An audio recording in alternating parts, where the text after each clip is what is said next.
Greater Memphis Media.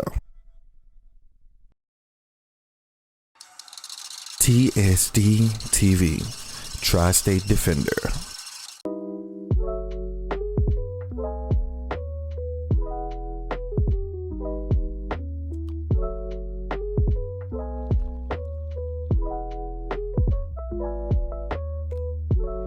You understand how important it is. You know, I watch a lot of stuff on Deion Sanders, and he's so motivating. A complete and total failure of leadership from the federal government. If anyone asks how it's going in the black community, you tell them we're rising. Greater Memphis Media and TSD TV presents to you the Brian Clay Chronicles. And the revolution will be televised. This is Brian Clay, and you are watching the Brian Clay Chronicles. And today we have a real treat. We have fellow Lemoyneite, Yes, Dr. Earle Fisher. How you doing, brother? Man, I'm doing well, thank you. You're looking well. I like the socks, man. Man, I'm trying to match you. What do you think, real quick, about what happened on the Supreme Court today? Well, I think it's a indication that elections have consequences, number Right. one, because you got 3 people on the Supreme Court that were appointed by the past president that we know are very conservative and really don't care much about democracy at all. No. As somebody who has been a reproductive justice advocate, and I think about all of the fierce justice advocates around the country, but especially in the city of Memphis. Right. Sharice Scott with Sister Reach is somebody who I take my cues from, and I think she would say that this is the continued infringement upon the rights of so many women, and it disproportionately impacts black women. Doesn't make sense, does it, brother? I mean, it makes sense if you think about how the trajectory of the government has been for quite too long, which is to further encroach upon the rights of citizens, especially if they are not rich white males. So it's a sad thing, and it's definitely something that we need to keep our eyes on because it's indicative of things that are to come. We're going to take a quick break, go pay some bills. Is that okay? Man, yeah, I think you got to pay your bills, man. You got to pay your bills, right? And we're going to discuss Dr. Albert Cleage. Yeah. You know, a book that you wrote, and we're going to have a great time today. Thanks, man. So we're going to pay a few bills. We'll be right back on the Brian Clay Chronicles. Pop. Whether you're planning for a comfortable retirement, preparing for her big day, or saving for graduation day, I know it's a lot, but what do you think? We can help with that. Preserver Partners, preparing for your future today.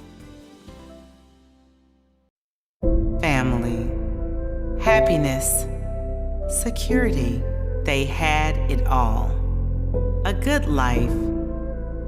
Then, one day, the unexpected happened. Things spiraled downhill quickly. Suddenly, their lives were falling apart. I'm attorney Ursula Woods. Call us at the bankruptcy law firm before it's too late. And welcome back to the Brian Clay Chronicles. We are with good friend who's going to be celebrating Alpha Week this week, right? Absolutely, December 4th. Right. Dr. Earle Fisher, who recently received his PhD. Not so recent, 2018, December 2018. And so you're not a old PhD. I'm not a newly minted You're scholar, not a but I'm definitely not some tenured professor who has been in the game for 10 or 15 years. 10 or 15 years. Right. There's so many things that we want to talk about. Dr. Albert Cleage, what made you be so fascinated with that type of ministry and his work in this, primarily, I guess, over a long period of time, but his heyday was really in the 60s and 70s. Yeah, I think that's a fair assessment. Is that a fair assessment? Yeah. What made you so fascinated with that individual? Man, I got to take a minute before I go into the book that I appreciate you bringing me on to talk about. Oh, to no just problem. say thanks, man, for the opportunity. Oh, man. You know what I'm saying? Yeah, like anytime, brother. I'd be remiss if I didn't salute you for your tenure in this particular area Thank you. of media and journalism. So, I'm honored to be on here. I know it's something that we've been talking about for a while. For a minute, yeah. So I know it's what they would call in rhetoric epidictic rhetoric, which is rather ceremonial, but I mean it's necessary, man. Right. And I wore my socks just because I knew how you were gonna come, and I knew I was coming. I understood the assignment. You understood the assignment. Yeah. Okay. So, man, Reverend Clegg is somebody who I did not know about when I launched or was thrust into ministry, and even when I was trained in Memphis Theological Seminary. When were you called? So I accepted a call in 2003. Now my mother and my elders would say I had been called, early on, but I didn't accept it. Some might say I ran from it, but 2003 is when I accepted it under Dr. Frank Anthony Thomas at the Mississippi Boulevard Christian Church. Okay. And I entered seminary in the fall of 2004. And I had and continue to have some wonderful professors and mentors that introduced me to Black liberation theology. And so Dr. Valerie Bridgman, who was a womanist theologian, Dr. Barbara Holmes, people who I'm deeply fond of. I had the honor of meeting somebody who is the most notable Black liberation theologian, who was Dr. James Hal Cone, who died a couple years ago. Okay. And so that was the household name that I was familiar with, and that's who I thought coined the term Black liberation theology and was probably the founding father. Well, I was teaching some religious studies classes at Rhodes College. I was actually constructing them. And one of the ones I wanted to put together, and I talk about this in the preface of the book actually, I wanted to put together a course called Gangster Theology. I wanted to put together a course that talked about how people who live in underworld environments, how they constructed and understood their concepts of God. So we were going to look at The Wire and Avon Barksdale and Stringer Bell. They were meeting in with Prop Joe and all them. They were meeting in the church, right? Wow. And so the way that they talked about God, the way Tony the Soprano and all of them, Soprano talked about God, the way hip hop and trappers talked about God. I reached out to one of my mentors. His name is Dr. Randall Bailey. Okay. And I said, here go the concept for the class. What are some books that you think I should read? So this is 2011, 2012. Okay. He said, you should read a book by a brother named William Jones, the late William Jones, Dr. William Jones, who wrote a book, Is God a White Racist? In the book, he is challenging all of the forerunners for Black theology. And so he has a chapter on James Cone. I'm like, okay. Chapter on a brother named Dwight Hopkins. Okay, I'm familiar with him. Chapter on a brother named J.D. Otis Roberts. I'm like, yeah. I get to this chapter called Black Christian Nationalism and Albert Clegg Jr. And I'm like, so who is this guy? Right. Then I see he's from Detroit. I'm from Benton Harbor, Michigan, the other side of the state. But I recognized the Detroit thing. I was like, okay, I hadn't heard of him. And I had been at Abyssinian Baptist Church in Whitehaven since 2011, a church that is now affectionately referred to as the Blackest Church in Memphis and Shelby County. Yes, it is. So I have been trying to preach and teach Black theology in what I felt was a vacuum, which is to say there are not a lot of Black liberation theologians, period, let alone Black theologians who are pastors. Right. And so a lot of what I'm teaching and preaching, and people have been calling it radical and revolutionary and all this other stuff, kind of sort of felt like I was in a vacuum, like I was kind of isolated. And then I'm reading about this guy. I'm like, and I said that last week. Right. And I've been saying this for a while. And then it struck me like, why didn't I hear about him when I was in seminary? At the time, I was negotiating entering the PhD program that I graduated from at the University of Memphis in Communication. And one of my colleagues, mentors, friends, partners in ministry, Reverend Dr. Andre Johnson, who is the senior pastor of Gifts of Life Ministries in Raleigh. Sigma. He is a Sigma. Yeah. He went to Lemoyne for a brief minute, didn't he? No, I don't think so. Or was it Memphis State? It was Memphis State. Yeah, University of Memphis, as I understand it, but or maybe even MTSU or something like that. But either way, and I forgive him for pledging Sigma. I really do. That's my dude. I love him to death, and I know he's gonna laugh when he hears that. But he had been doing work that was groundbreaking work. He actually coined the term rhetoric, race, and religion, which is an intersection of scholastic theoretical framework. And he was doing work on Bishop Henry McNeil Turner. Let me ask you a question. Clegg really came in vogue in the 60s and 70s, and I had heard of him. And I'm gonna tell you how I was introduced to him was through Tony Brown's journal. Do you remember Yeah, that yeah, program? he was on some of those images. And that was, he was really a stalwart for that type of ministry. Fast forward to the 21st century. How do you, and particularly, and we're gonna get deeper into this, but in the South, in Memphis, how is radical, and I'm using this for our viewers that may understand it this way, but how is radical Christianity digested in Memphis, Tennessee? So let me say again that this is why I was trying to frame my commentary insofar as Andre Johnson's work is concerned.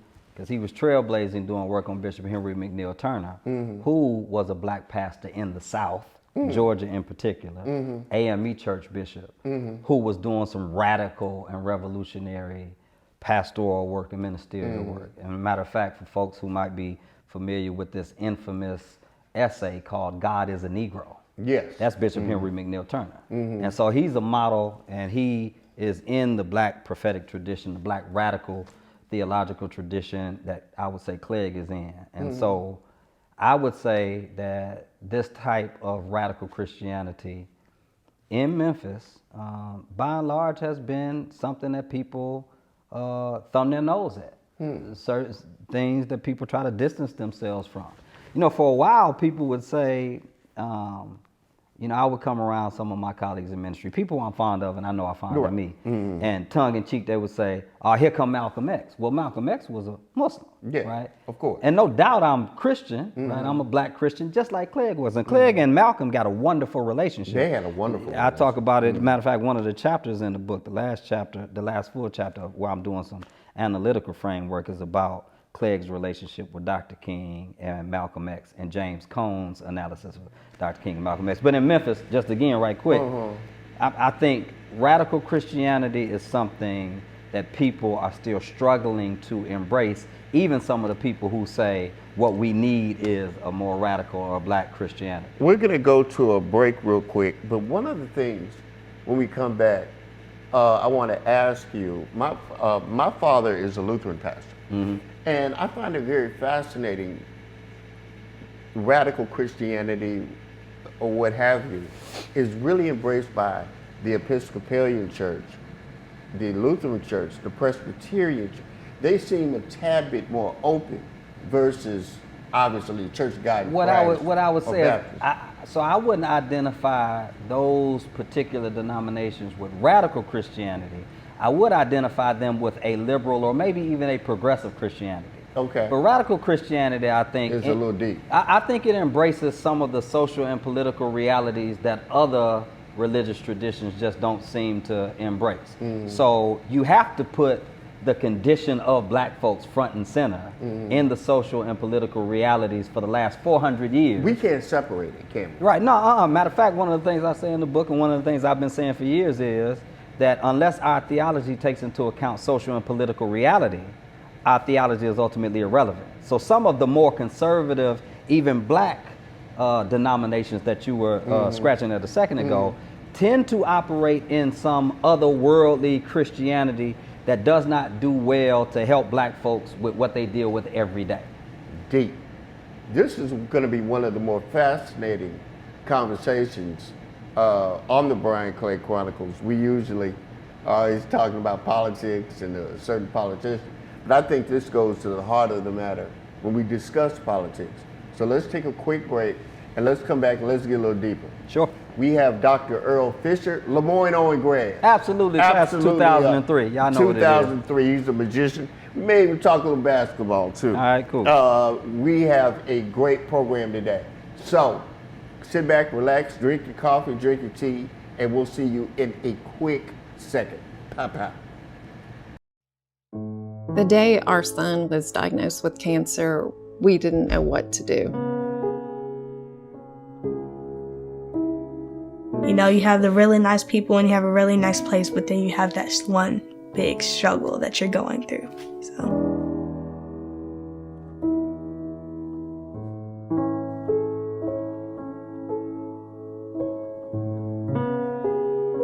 question we're always wondering about is what if it comes back, or what if she has complications from her therapy as she gets older?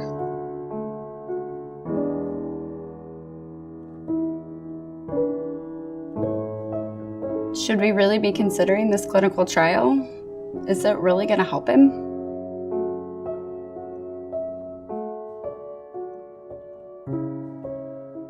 When the doctor was telling me I had cancer, I didn't know how to act in front of my mom. I didn't know how to handle this news. When it comes to pediatric cancer, there are always more questions than answers. We can face pediatric cancer together.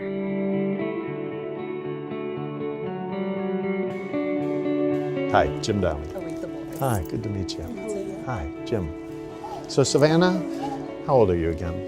I am 6. 6 years old. So first, as a parent who has just been given the news that your child has cancer, we see the Together site as an important tool that will help you through the journey that you face. When you go home with that diagnosis of cancer, then you're facing the decisions that are going to alter your child's life and your life. Why can't there be a site, an authoritative site that gives you everything you need to make the right decisions? From diagnosis to finishing treatment to the next steps to long-term follow-up, information for you, information for you, information for you. Your questions go beyond treatments and trials. Together, we'll offer resources and support for your day-to-day life. As the father of a pediatric cancer patient, I know that when you or someone you love is facing cancer, you find strength in information and hope. That's what this website, this resource, this community called Together is all about.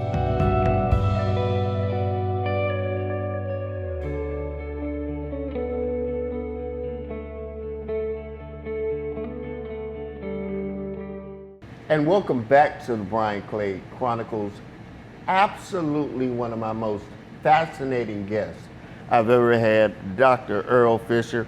Before we get back to where we were, you were a prep star in Detroit. No, so, Ben Harbor. Did you get to Benton Harbor, brother. Ben Harbor's on the southwest side, Detroit is on the southeast side. Ben Harbor folks generally don't rock with Detroit folks like that. They too bougie. But I got some homies from the D, for real. So I end up at Lemoyne because I wasn't a prep star, but during junior college. So I played basketball in junior college, and a guy who knew Coach Johnson and was recruiting people in the conference that I played in junior college saw one of my games and said to me he wanted to help me get in school, made a call to Coach Johnson, sight unseen. Coach Johnson had never seen me play or anything, but you know, made the call and offered the scholarship. He loved, there was a certain je ne sais quoi that athletes from Michigan or Chicago had, and he had one of the most incredible pipelines in the Northeast. Absolutely. The Midwest. For sure. Yeah, in the Midwest. Because you know, I was born in Cleveland. Right. And we knew who Jerry Johnson was even as a youngster. You know, so. Man, I had no idea. Okay, but you're right insofar as like there were a pipeline of people from the same conference that I played in, surrounding conferences. Several of my teammates were from Chicago. I had some from South Bend, Indiana. You know, had one from Milwaukee, had some from Racine, Wisconsin.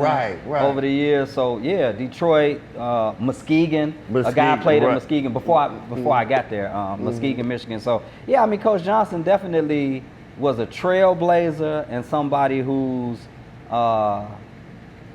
his life definitely changed the trajectory of life for countless number of people like me. I wouldn't be in ministry. I wouldn't have this book. I wouldn't be in Memphis. I probably would have been one of the other statistics, somebody who was in the dope game, drug game, gang game, shot, killed, in jail, something like that, because so many people in Ben Harbor kind of sort of fall victim to that life. One of the things that I really appreciate you is that you keep it real, man. You keep it real, you know. And as we were saying in regards to identifying different religious groups, and put a pin on religious groups. We're not talking about faith. We're talking about religious groups. Yeah. I really want you to pick up where you were discussing the Episcopalian, Lutheran faith, Presbyterians, and how they kind of assimilate to more progressive ideas versus being, when it comes to different concepts of approaching ministry. Yeah, well, in part, and I hate to keep saying this, I always thought about people who talk about their book and then plug it, and I never thought I would be here, but I want to keep saying, like I say in the book. Yeah. So the faith tradition of Christianity since the Roman Empire, right? So Jesus is a black man. Yeah. This is one of Clegg's strongest claims. That. That's clear. That's a historical fact, ontological, existential, social, political fact. Northeast Africa, close enough to walk to Egypt to get there. However, the legacy of Christianity since the Roman Empire has been hella white. The reason I say that, Brother Brian, is because that gives our white brothers and sisters in the Episcopal, the Presbyterian, and the Lutheran denominations a little bit of cover to do some more radical stuff, because they don't have to deal with the anti-blackness that black folks deal with. Okay. Sometimes black folks in some of our more conservative religious traditions take that posture in part because they're trying to assimilate into a culture that literally wants to exterminate them. Right. So part of what Clegg does, part of what Clegg and others like him help us do, is see ourselves in a more authentic and audacious way, so that we can be true to ourselves, and as the Negro National Anthem would say, true to our native land. And so this is one of the things that I felt like I could offer in trying to analyze who Clegg is, how I discovered him, what he provides insofar as a touchstone in the Christian faith, somebody who was clearly a pastor, can't deny it. Purely. Has a denomination that is existing to this day, the Pan-African Orthodox Christian Church, has churches all around the country that he established, Atlanta, Houston, New Missouri, York. No, it's one in South Carolina. And number one shrine in Detroit, of course. And these are still established, organized, and in some instances vibrant congregations to this day. So it's something that I think we had to put back into the ether of the conversation about religion and radicalism and race and politics and things of that nature. So Memphis has been a place where I have had to encounter some of the same challenges that Clegg articulates he was dealing with around the time in the Black Power movement. One of the things I found fascinating when I was reading parts of your book and then reading in depth some things that Clegg really articulated, I really could make a correlation between probably the most popular figure, and I say that with an asterisk, who is Jeremiah Wright.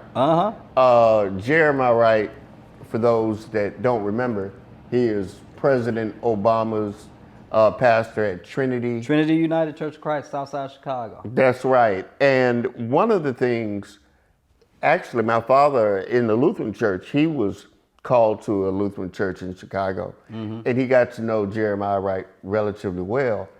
And one of the things I found fascinating was how Wright was rejected by many clergy in Chicago. However, he was embraced by Louis Farrakhan. Absolutely. I see very similar, there's a correlation in the Dr. Earle Fisher that lives in Memphis right now. Can you go into depth about that? I can share some things. Some things I just think are confidential because of my relationship with Dr. Wright. People don't even know this. Like, I talk to Dr. Wright regularly. Dr. Wright is actually Frank Thomas's pastor, so he would be my pastor's pastor. Okay. But he is definitely somebody, to me, greatest of all time. Wow. Like the quintessential, the standard for Black liberation theology in theory and practice at the same time. probably the most. And sometimes, you know, especially when you start talking about ministerial leaders, you hate to do the comparisons because that leads to certain competitions, and then people do certain sectors and all of that. Down south, right. though. Well, I mean, they do this. We do this all over the world. We do all over the country. Yeah, and especially in pockets where there are masses of black people. So all of that, my personal preference, definitely a lot of love for Dr. Wright, who I've had some conversations with. And he had a relationship with who he called Al.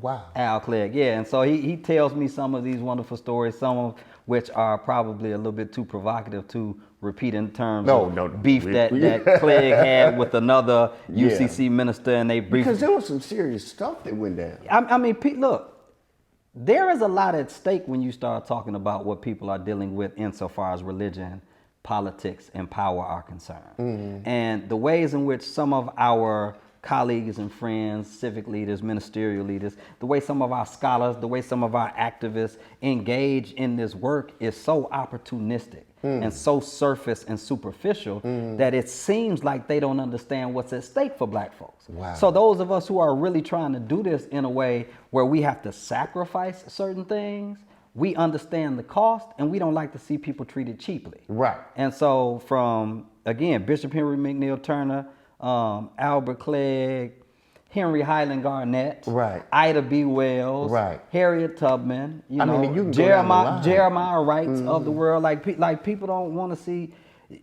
Some of this is confrontational by nature because the nature of our injustice is always in our face. And if faith inspires us to do anything, it should inspire us to resist the evil and ugly forces of that injustice. We've got 3 minutes before we go to another break.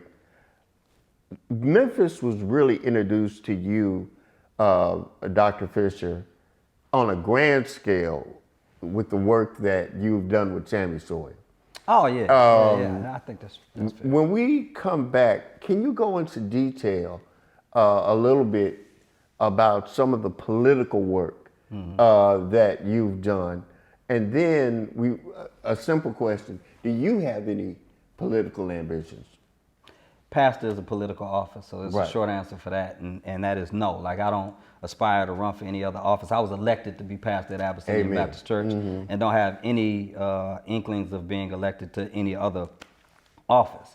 Tammy Sawyer, as folks know, is my dear sister, and we've been on the front lines since 2015 when we met. Now, I think it's fair to say I had done work in the community and in the academy prior to meeting Tammy, but when we organized what was called the Memphis Grassroots Organizations Coalition in 2015 after Darius Stewart was killed, I do think because of where movement work was around the country, I think that gave myself, Tammy, a lot of us. Because you took on a national profile around that time. Right. So because of the statues and all of that. Right. And again, salute to Tammy for organizing Take 'em Down 901 in ways that I still feel like people haven't given adequate credit for. So, you know, I know we're about to come up on a break, but I would just say salute to my sister Tammy, and some of the folks who I've been on the front lines with, especially Keedron Franklin, Shahida Jones, you know, Andre Johnson, as we mentioned, and Charles McKinney, and others who have done some wonderful work. Those are just the people who I've been working most closely with. You remember we did our thing at, what was the movie theater? Yeah, that was for the Black Expo. Yeah, and that was ironically right before. Yeah, I think that was like 14. Yeah, but it was right before Dick Gregory died. Yeah, I think he died, what? Well, maybe 2 or 3 years after that. 2 or 3 years after that. Yeah, but Dick Gregory was there, David Banner was there. Yeah, we had some conversations there. I mean, again, you know, we've been out doing some work. Again, I was at Mississippi Boulevard back in the past. I did some stuff at Lemoyne. Student activism at Lemoyne. And then, you know, by the time I get to Abyssinian in 2011, I just think that, and there are some local forerunners in ministry that are notable too. I just don't want to call one or two for the sake of calling them all. Because we'll always forget a name. Right. However, it is true that we stand on the shoulders of some giants, and I think that they should be saluted, and I'm glad to be part of that broader tradition. Our producers getting on me. We're going to go to a commercial real quick, and we're going to come back. We're going to talk a little bit about Lemoyne, and we're going to plug that book. All right. This book? You talking about this that one? book. Oh, yeah. Yeah. We are with Dr. Earle Fisher on the Brian Clay Chronicles. Pop, pop.